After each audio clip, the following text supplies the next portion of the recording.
RTP. Jorge Pinto, él es candidato asambleísta por Construye, lista 25. Bienvenido sea usted, muy buenos días. A usted y por supuesto a toda su audiencia. Gracias, Jorge. El fin de semana nos quedábamos ya con la noticia de la destitución de lo que fue denominada la Liga Azul, ellos autodenominándose la Liga Azul. Y uno se pregunta, ¿es por falta de ley, por grises en la ley, por autoridades que no actúan a tiempo y luego 2 años después se dan cuenta y resuelven que no fue legal lo que hicieron, pero 2 años que se tomaron muchísimas decisiones? ¿Hay alguna forma desde la Asamblea hacer correcciones a eso para que no ocurra lo que pasó con la Liga Azul? Y ojo, por ejemplo, lo que está ocurriendo ahora también con la Corte Constitucional, que luego lo comentamos. Así es, María Fernanda. A ver, la ley está ahí y es clarísima. Lo que pasa es que no tenemos autoridades que realmente sean árbitros del partido. Muchos de ellos pasan a formar parte del juego. La Liga Azul debió haber tenido oposición desde el día 1 que comenzaron a hacer campaña con el prófugo Rafael Correa, que está en Bélgica, y nadie decía absolutamente nada. Luego de este caso y luego que precisamente a través de Construye, a través de Santiago Begdash, se pone la denuncia, recién casi 2 años después, del 3 de septiembre del 2024, el juez toma el primer dictamen, ¿no?, en primera instancia, y luego 5 meses después, o casi 5 meses después, se ratifican en segunda instancia. ¿Pero por qué se ratifican, María Fernanda? No porque hayan tenido la celeridad en hacerlo, sino por la presión social al darnos cuenta de que la Liga Azul comenzó a tomar acciones que ya las venía tomando desde hace bastante tiempo, porque el Consejo de Participación Ciudadana ha sido una alcahuetería para que ciertos grupos políticos quieran tomarse la justicia de nuestro país y ciertos grupos de poder estén ahí presionando para que los consejeros, que no son ciudadanos en lo absoluto, son políticos vestidos de ciudadanos, y algunos de ellos incluso hoy se encuentran prófugos, como el señor Verduga. ¿Y por qué digo prófugo? Porque no ha venido a dar la cara por el allanamiento donde hoy su celular está siendo investigado. Salió por ahí en un video diciendo que él teme por su seguridad, ¿no? Jorge, pero eso no lo convierte en prófugo. ¿El señor tiene alguna orden de detención? ¿Está en algún proceso? Todavía no tiene una orden. El proceso sí está ahí. Okay. Tienes razón, María Fernanda. Sí, tienes razón. Todavía no está el término como tal. Okay, pero quien sale fugándose, porque creo que eso es lo que nosotros vemos, o quien sale rápidamente por la frontera con Colombia después de que comienza este proceso de investigación en Fiscalía, donde aprenden su celular. Y tenemos que esperar un poco más entonces para decirle de esa manera. Creo que no nos hemos equivocado hasta ahora, y quien hoy está por los techos en Bélgica también se decía perseguido y luego terminó siendo prófugo realmente. Esperemos un poco más para pronunciar esa palabra entonces. Dele, Jorge. Yo le preguntaba sobre la ley, usted me decía, no, pues la ley está, pero algo que les obligue a cumplir plazos, términos, porque de repente dicen, ok, yo coincido con usted en la lectura, esto pudo haberse cortado desde el Consejo Nacional Electoral, haber actuado, yo me estás haciendo campaña, la ley dice que no, te está promoviendo una organización política, la ley dice que no va la candidatura, pudo haberlo cortado de raíz, no pasó, pero se puede legalmente poner tiempos para que cuando se presenten este tipo de denuncias se actúe de forma inmediata y con un tiempo pues perentorio.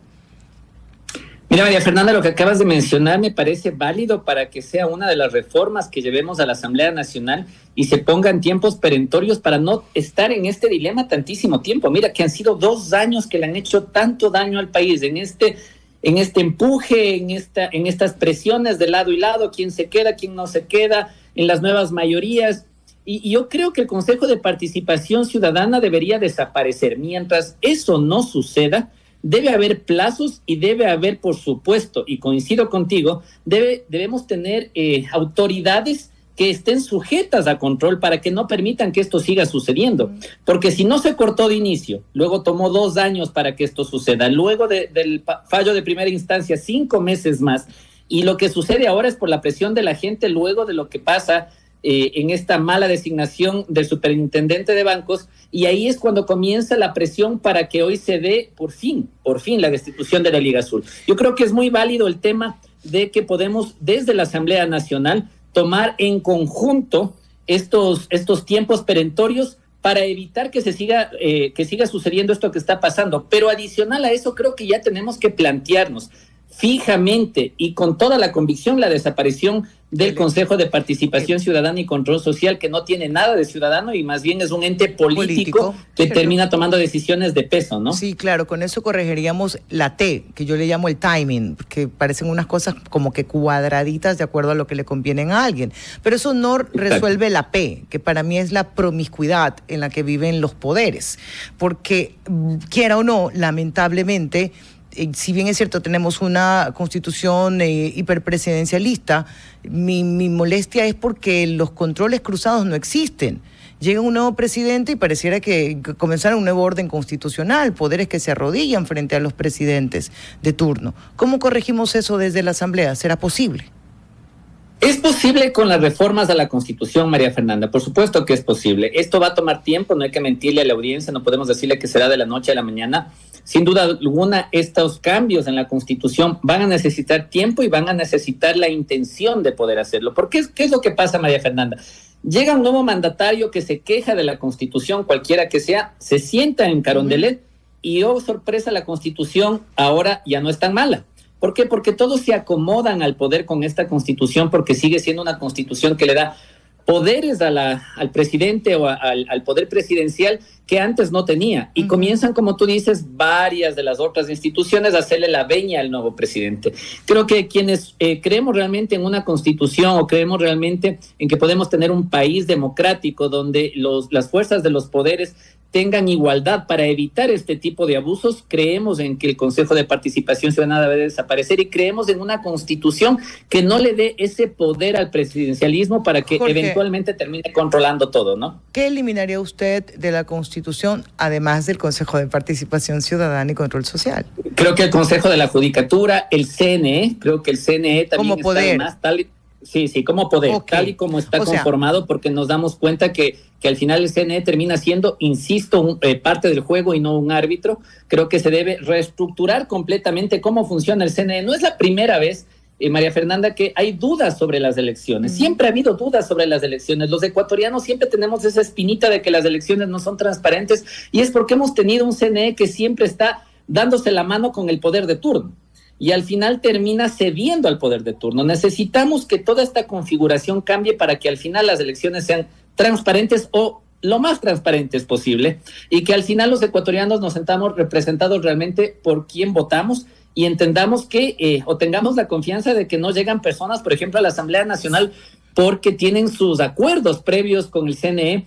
Ya vemos que hay denuncias, ya vemos que hay denuncias de una consejera del CNE que nos dice que ya se repartieron en regiones del CNE. Eso pasó recién la semana anterior. Sí, exactamente. Entonces, exacto, la consejera Nájera. ¿Cómo podemos tener confianza en un CNE que nos dice que ya están por regiones y que obviamente ellos van a controlar quién gana y quién no gana, quién llega a la Asamblea o quién no llega a la Asamblea? Porque esa es la descripción de un problema, pero no es señalar cómo puede darse la corrección. ¿Desde dónde sería? Ok, lo quito desde como poder del Estado. Y el Consejo Nacional Electoral no es parte de los 5 poderes. Pero luego está la redistribución de las representaciones provinciales. Y nosotros ya hicimos la prueba entre que sea por concurso, que sea por mérito, que sea por representación de las organizaciones políticas más votadas. Yo creo que nosotros hemos tenido la mayor cantidad de ensayo-error y uno parece que fuera más grande del otro. Así que, ¿cuál es la salida? Yo creo que siempre el mérito debe ser importante, María Fernanda, sin duda alguna. El mérito es importantísimo. La probidad también, no solo el mérito académico, sino la probidad de la persona que va a estos espacios, y no debería ser solamente ahí, sino también desde la Asamblea Nacional deberíamos dar ejemplo. Mira que esta investigación de medios independientes ha sacado a la luz de que hay organizaciones que tienen en sus filas gran cantidad de candidatos que en este momento tienen cuestiones con la ley, que no han pagado el impuesto a la renta, que le deben al SRI. Y yo creo que primero debe ser por mérito, también por probidad. Hemos ensayado, como tú dices, se han lanzado varios globos de ensayo. Al final, ¿por qué ninguno termina funcionando, María Fernanda? Y es que esta es la realidad.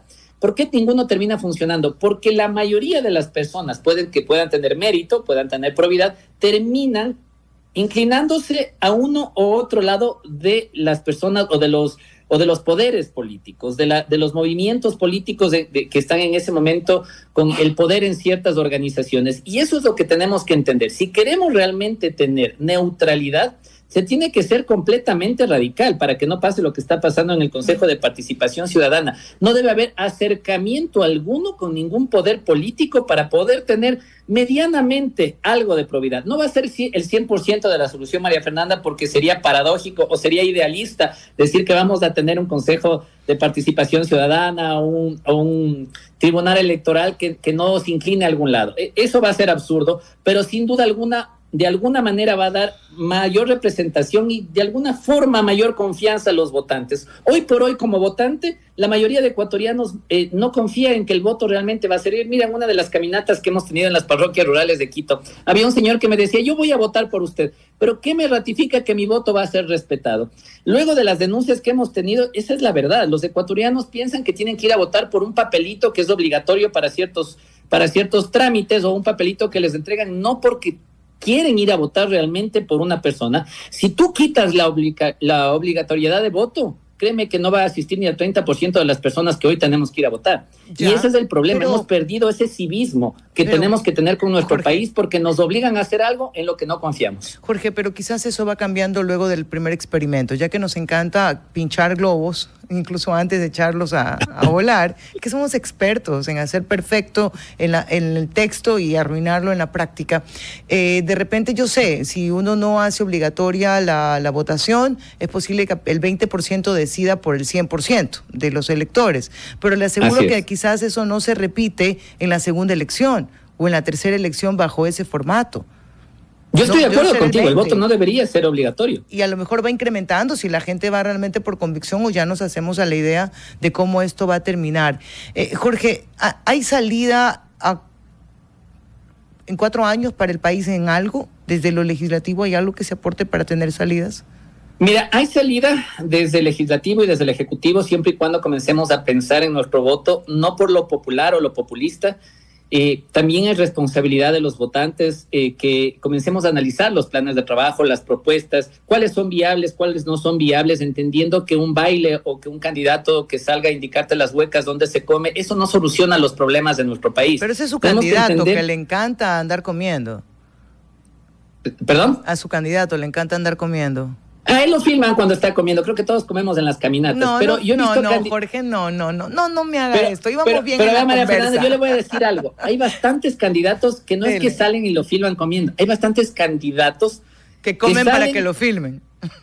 Que comen para que lo filmen, es que es la verdad, o te dicen, vamos a enseñarte hoy la hueca de tal lado, y no se preocupan por presentar realmente un plan de trabajo. Si usted analiza el debate que nosotros tuvimos, y obviamente no quiero que usted tome partido, pero dígame la verdad, ¿quién cree que estuvo más preparado en los tiempos, terminó diciendo lo que tenía que decir, hizo propuestas y no se fue al ataque y no fue a la pelea y no fue a estar divagando en el aire? Fue Henry Cucalón, y es que esa es la verdad. Yo estuve a punto de decirle, eres o te haces, pero no le iba a decir eso a usted, jamás le iba a decir eso. A ver, en cuanto a los tiempos... Eres o te haces fue auténtico, ¿no? No fue planeado como otros candidatos que salieron así. Pero sí que el community manager estuvo, pero flash, porque inmediatamente lo puso ya de tendencia y con, sí, estuvo con ideas, Henry, yo no lo puedo discutir, él es un hombre muy conocedor, tiene una experiencia bastante amplia, quizás muy frío en cierto tipo de comunicación, pero fue ajustado a los tiempos. Pero igual, insisto, no sé si qué tan bien conectados con los problemas, eso ya lo tendrá que analizar cada uno de los votantes. Nos metimos en esto porque yo le decía lo de las huecas, ya. Eso estuvo bueno, pero me da la razón, María Fernanda. Mire, el problema yo no dije que ganara el debate ni que fuera el mejor. No tuvo que decirlo, María Fernanda. No, estoy diciendo que no ganó el debate y que no fue el mejor. Continuamos. No tuvo que decirlo, pero muy bien, me parece muy bien su análisis. Ahora, María Fernanda, mire, yo le voy a decir algo. Dele. Mientras el Ecuador no tenga el tiempo suficiente, porque tenemos 17 candidatos, 17 movimientos políticos que están 17? en este 16, sí, uno fue descalificado, tiene toda la razón, 16.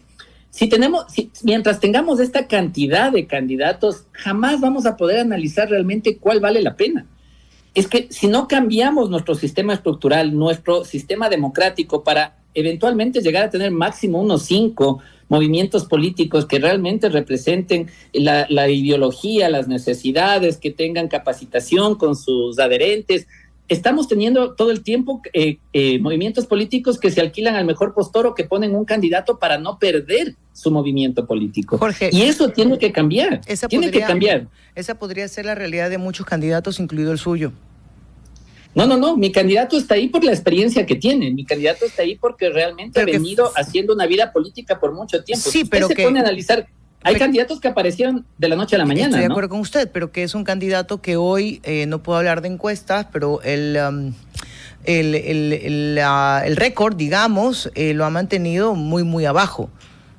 Pero María Fernanda, si usted pone candidatos como Henry Cucalón, con una candidata como Luisa González, como Daniel Noboa, y póngale por ahí cualquier otro candidato. Pongámosle a González, y si quieren ponerle, porque ella fue en el segundo debate, según la tendencia, quien más le atacó a Luisa González. Pongámosles a los cuatro candidatos. Pero verá que no podemos hablar de encuestas, no va a hacer que me multen. Olvidemos del resto de candidatos y pongámosle solo a los cuatro. No vamos a hablar de encuestas, ni números, ni porcentajes. Ya. Vamos a tener realmente un debate que valga la pena y vamos a tener realmente el tiempo de poder analizar lo que cada uno presentó. Y sin duda alguna, ahí los ecuatorianos van a tener una real opción de entender qué es lo que más le conviene al país. Si tenemos una cobija de candidatos, cada uno de ellos haciendo mejor baile de TikTok o haciendo a veces ridiculeces en TikTok, este tipo de cosas lo que hacen es confundir a la gente y a la final la gente está tan cansada de los políticos, pero tan cansada que termina votando como lo que yo le escuchaba hace un momento, porque las encuestas de las cuales no podemos hablar, quienes los que pagan esas encuestas por lo general son las tendencias que más dinero tienen, terminan direccionando el voto para un lado o para el otro, y las personas terminan votando por un direccionamiento, no por una convicción.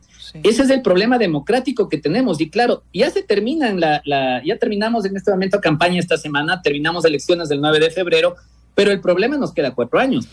De quien esté en la asamblea y de quien gane la presidencia. A vivir con esa decisión. Jorge, quiero agradecerle por esta plática, que se me hizo un suspirito, pero hablamos bastante. No, gracias María Fernanda, y le agradezco también su análisis. Un abrazo. Ese horror. Jorge, muchísimas gracias. Gracias. Que le vaya bien. Ya falta poco de esta campaña. RTP